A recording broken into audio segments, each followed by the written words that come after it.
Hello again, and welcome back to another video.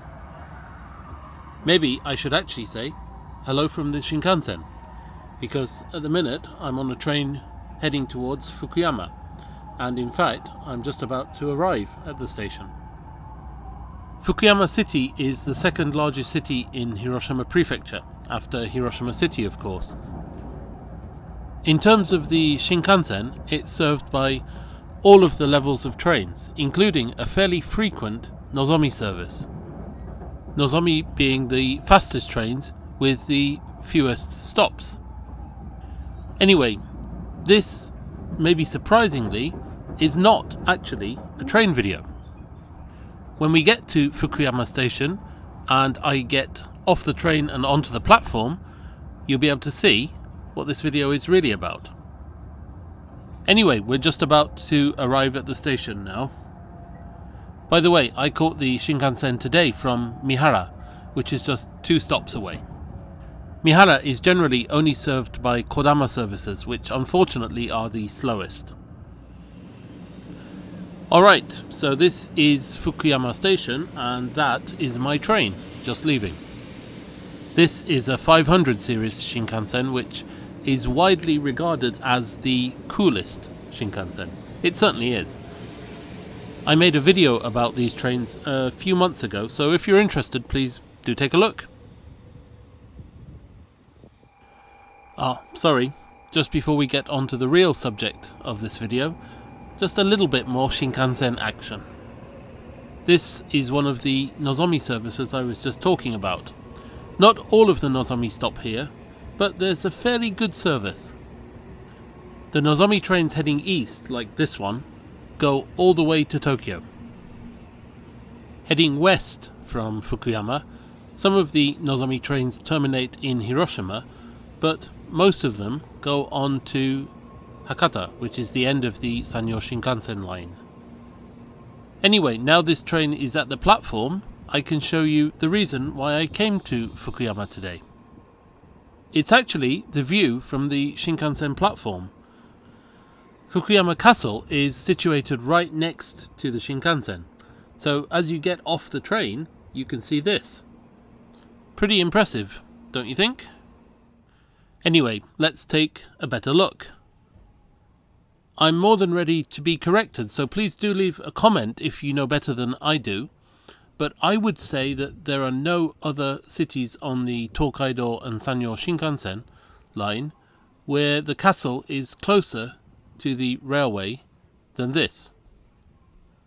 Actually, I would say Mihara is closer than Fukuyama. But the problem with Mihara is there's no actual castle. There are only the ramparts left now, so really that doesn't count. So let me say that I think that there are no existing castles closer to the Shinkansen than Fukuyama. There certainly can't be many Shinkansen stations with a better view from the platform than this. Actually, the Kodama services quite often have to stop in Fukuyama station for 5 or 10 minutes to let faster trains pass, and when they do, it's not uncommon at all to see passengers get off just to take photographs here. Anyway, let's leave the Shinkansen platform and go and take a look at the castle itself.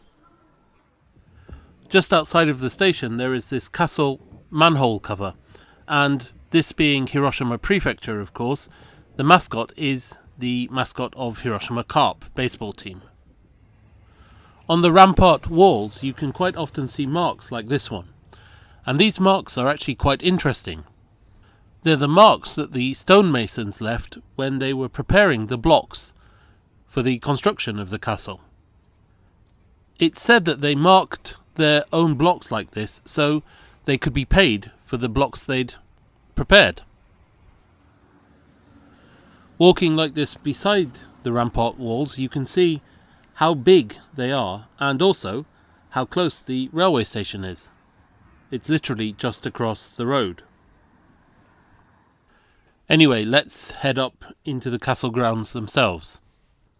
I have to say, I was in 2 minds about whether to come to Fukuyama and make this video today or not, because the weather is not really that brilliant, but with this climb, I'm actually finding myself quite pleased that the weather is a little bit cooler today. Anyway, this is the view from the top of those steps, and that yellow train is a local train on the Fukuyama line, which I did a video about a couple of months ago. So again, please take a look if you're interested. From here, again, you can see how close the railway is to the castle.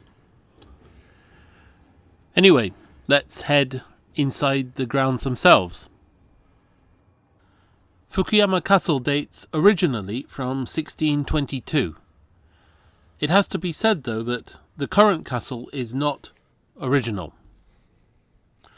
Much of it was destroyed during World War II, and since then it's been rebuilt. The most recent refurbishment of the castle ended in 2022, so just 2 years ago, to coincide with the 400th anniversary of the castle's foundation. Anyway, through this gate, and we're now in the main part of the castle grounds. So let's start by taking a look around. So first of all, this is the main keep of the castle.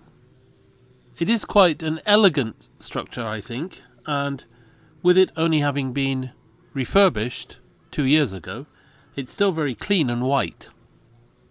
I think it would look stunning under a blue sky, as opposed to this grey, wishy-washy sort of sky we have today.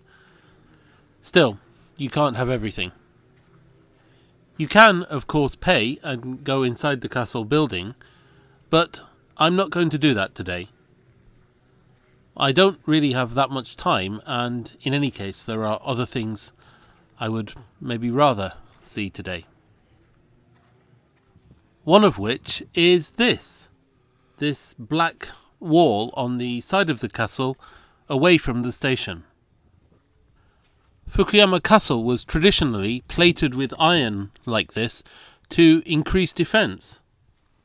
This iron plate was reinstated back in 2022 with the refurbishment of the castle, the Great Reiwa refurbishment as it was called. I think the whole idea of plating a building in iron to increase its defensiveness is quite remarkable, really. I think maybe in my mind, perhaps subconsciously, castles in Japan are a little bit like the great temples and shrines of the country. They are historic architecture and they are spectacular.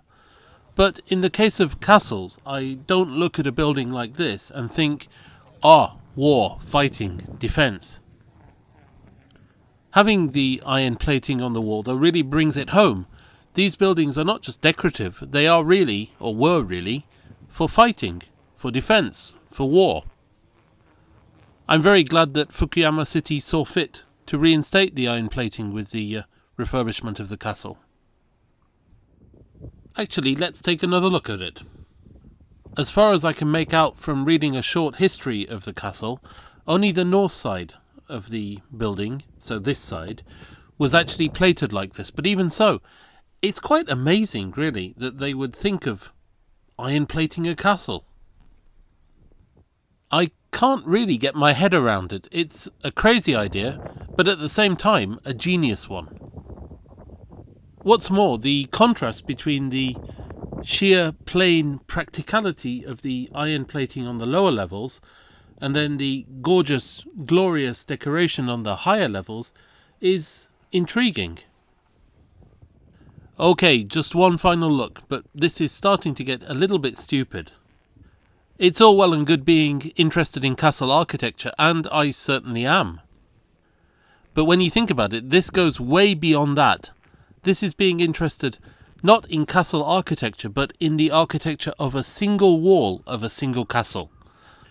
I need to drag myself away from the iron wall, and luckily I have a perfect reason to leave the wall behind. It's the view from this corner of the castle grounds. Let me show you. From just beside this building, which I think is called Fushimi Yagura, or Fushimi Turret, there is another excellent view of the Shinkansen, like this. I have to say, I did check the train timetable in advance to see if there was any point in the afternoon when there were several trains arriving at the station in a short period of time, and, well, this is that period. So we've got a Railstar service just arriving.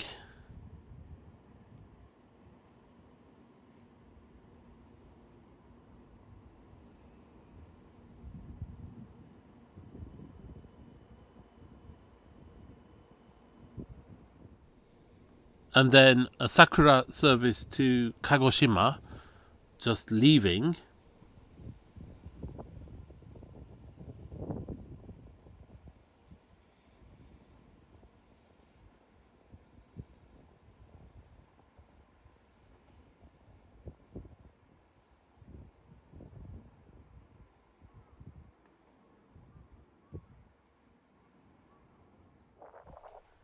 And then a Nozomi service to Tokyo arriving.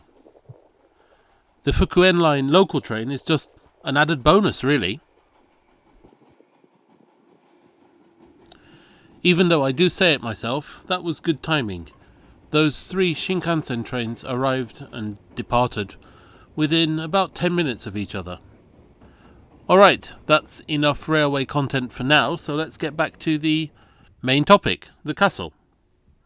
Actually, I'm going to leave the inner grounds of the castle now and just take a quick look around the outer grounds of the castle before I head back to the railway station.